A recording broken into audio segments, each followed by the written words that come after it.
Assalamu alaikum and welcome back.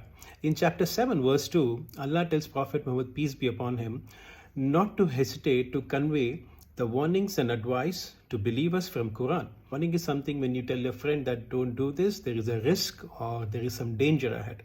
Advice can be telling your friend to pick option A compared to option B because option A is more profitable. In same chapter, verse 6, Allah tells that I will certainly question the people to whom the messengers were sent and also the messengers about if they have properly delivered the warning and the advice. There will be no more messengers or prophets coming now. So it becomes our responsibility to take this task forward for the people, but as per Quran. There are many different stories in the same chapter.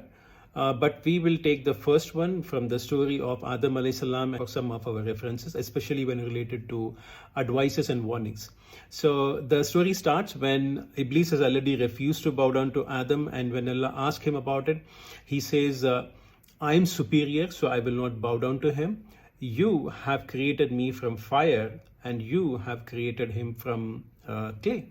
So Allah now did not tell him that you are very proud, so I'm banning you from paradise. Allah tells him, okay, so, but why are you proud about this? So in a way, like when Iblis knows that Allah has created him from fire and Allah has created Adam alayhi salam from clay, who is he to judge which is of more worth?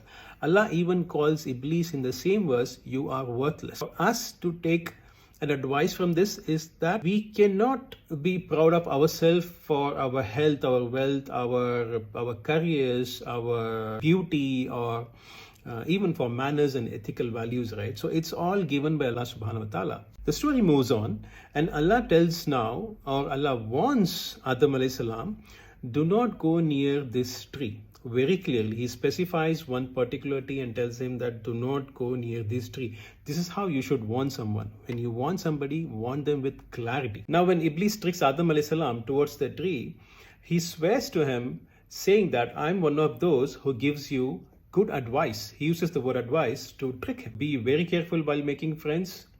Be always in good company.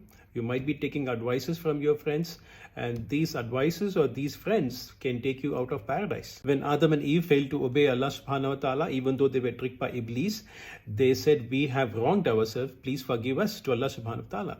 But when the same incident happened with Iblis, when he failed to obey Allah, he says, oh Allah, you misguided me. Both of them were believers. Iblis was also a believer. He said, Allah, you created me from fire. He knows Allah is the creator.